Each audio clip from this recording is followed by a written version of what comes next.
Hi everyone, this is Linda from the Little Brown House Herbary. I'm beginning a series of YouTube videos basically to teach about my area of expertise, which is growing and using herbs. But I've recently had a number of kind of urgent requests asking for guidance on how to make a simple loaf of sourdough bread. So in order to marry the two, I'm going to make a loaf of herbed sourdough bread this morning for you. So we start with some basic, very simple elements. And the first thing is an active starter. The next thing is bread flour. And what you really want to look for is the amount of protein in the bread. That will determine the gluten formation and how much rise you get out of a loaf of bread. So I aim for 12 or higher, and that's a really good place to start. And then I use a standard bowl that is capable of a rise and an electronic scale. My next step is to add 350 grams of water. And I do all of my measurements in grams as I find it's much more accurate and will give you a very predictable loaf. And then I just begin by adding 350 grams of cool water. Okay, so next I'm going to add 50 grams of my active starter. And perhaps you can see into the bowl that the starter itself is floating, and that's a really good way to determine if your starter is ready to use. It just means it's full of air and will give you a really great rise. A little bit more. Oh, okay, there we go. All right, so there's approximately 50 grams, and then I give it a good stir. Next, I'll be incorporating the flour into this, and that will be 500 grams of flour. And so, let's see, I recalibrated again back to 0, and then in go 500 grams of flour.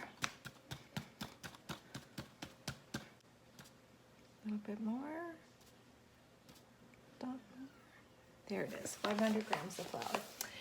And then I give this all a really good stir, and the next part of the process is an autolyse. Now, I'm a sciencey kind of person, so those of you who share that with me will recognize the word autolysis, and what this means is the body feasts on itself. And this, so an example of that would be a body that's in starvation mode would feast on its own fat. So this 1 hour autolyse process is so that the flour actually absorbs the water and then begins the formation of gluten strands. So I'll cover that up with my handy dandy shower cap, and then we're going to wait for 1 hour. Okay, so an hour has passed, and it is time for us to incorporate salt and any flavorings we're going to use. And in this loaf, it will be a mixture of dried herbs from the herbary. So I just put in a little bit of salt, and this is the one thing that I don't really measure, but yeah, if you're on a low salt diet, you may want to adjust this, but this is about how much I use, and I sprinkle it right over the loaf. The reason we wait to add the salt is that it does inhibit the strand organization of the gluten, and we don't want anything to interfere with that, especially in the first hour. And then any flavorings, and so we're gonna just liberally add dried herbs to that. One little hint I have for you is that if you moisten your fingers, the dough won't stick to them. So I just keep a little container of water here for that purpose. So I'm going to moisten my fingers and then begin incorporating my salt and herbs into this loaf of bread, or this future loaf of bread. So we begin by stretching, and you can see already that there's some good gluten formation going on already, and that's thanks to the autolyse that we put in there. So I just stretch and fold, and I just do this for a couple of minutes until I believe everything's incorporated in there. Okay, so you'll see the character of the dough change quite a bit, and it'll be pretty stretchy. And I'm not banging it down. I'm trying to preserve what gas formation is already occurring there, but I am going to, this first time around of stretching and folding, I'm going to do it for about a minute until I think that the salt especially has been worked through. So you see it's just a stretch and fold, stretch and fold. Sourdough is a yeast formation, a wild yeast formation. And starter does take a while to develop. So if you know someone with already some developed starter, ask for some. Most bakers are very happy to share with you. As an alternative, you can actually buy starter online, but you know, it's just a little bit more cost effective to do it this way. So here we go. You can see that the dough is pretty elastic now at this point, and you can see by the little flecks of herbs in my dough that it's becoming well incorporated. And so I'm just going to leave it like that. I will cover it again, and then in about an hour I'll do more stretch and fold, and I'll do this several times until I'm ready for the bulk development of the dough, and I'll show you what that looks like too. Okay, so now we have completed what is called the bulk rise. About 8 hours have passed, and the flour, or the dough, has about, it's over double, it's about triple in size, and you can see the bubble formation in there. So it's very, very active. So at this stage, I pull out my banneton, and that is a special lightweight wooden basket that's used for the last stage of your bread making. I got mine on Amazon, and it cost about $13, so they're really inexpensive. It comes with a muslin top, and I'll show you how to use that in just a moment. So next I add rice flour. And I get this in the bulk section of my grocery store, and I flour my banneton. You can come in, your dinner's right over there.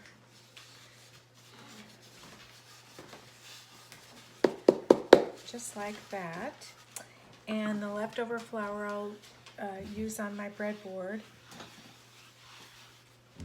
And then I'm going to empty my dough out onto the breadboard. This rice flour works like magic. Some people just put the dough on the granite countertop and use water to keep it from sticking, but I really like the end result from this.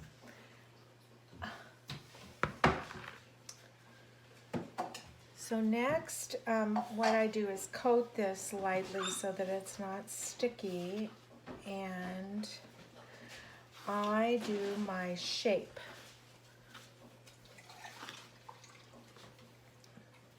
So my shaping looks like this.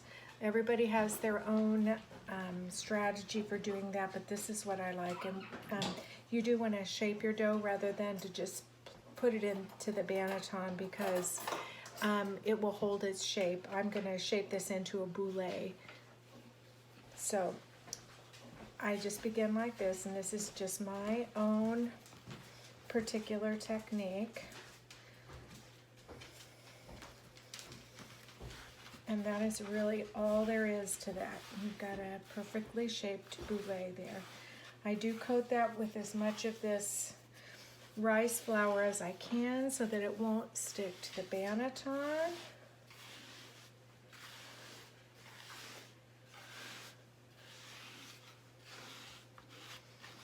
And I make sure the bottom is pinched together really good. The more effort you put into shaping, the better end shape you're going to have, the better loaf. Now let's get that a little bit more rice flour there. And it goes into the banneton, and notice I didn't push any of the gas out of it. And then I cover my banneton, and this goes into the refrigerator overnight. The overnight refrigeration is the fermentation of sourdough bread, and that's where you get the flavor. If you're someone who doesn't like the tanginess of sourdough, then less fermentation would be best for you. Okay, so it is now early in the morning. The sourdough has been in the refrigerator for an 8-hour fermentation, and I've laid down a sheet of parchment paper. The next step is called scoring, and this is important to direct your dough with the way that you would like it to rise. So there are fancy tools for this called a lame, or if you mispronounce it, a lame, which is really just a razor blade. So I use a razor blade. And what you're doing at this step is to direct the rise that you're going to get. You would do lots of lateral scores. I like to keep mine in a boule shape, so I'm going to make sure that mine ends up round. So I'm going to score to support that. And next I'll put this into a hot Dutch oven and take you through the bake session. Hey, here we are back again.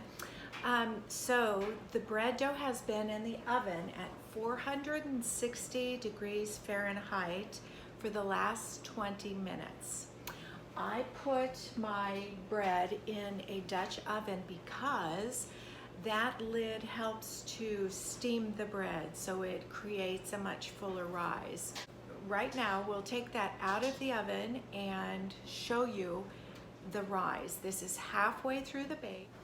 Okay, here's the grand unveiling. A beautiful rise. Okay, everyone, we're done. So I took the lid off and baked for an additional 20 minutes, and now the loaf of bread is done. And here is what that looks like. So you'll notice it's nice and brown on the top, it's browned on the bottom, and you can also hear a little hollowness. That tells you that it's done. Now, I wouldn't cut into this loaf until it's 100% cooled because the liquid is still redistributing in there, but my loaf is nice and light. A lot of the liquid has already baked away, and that's what you're left with. So when you think back to the beginning of the video, I told you this is a pretty simple process. This entails about 10 minutes of actual work on your part if you take out those 3 lapses of time for the autolyse, the bulk rise, and the refrigerated fermentation. And I can never find bread flour on sale. Even so, this typically costs me about 50 cents a loaf. Hope you all had a great day and enjoyed this video. Look forward to more from the Little Brown House Herbary.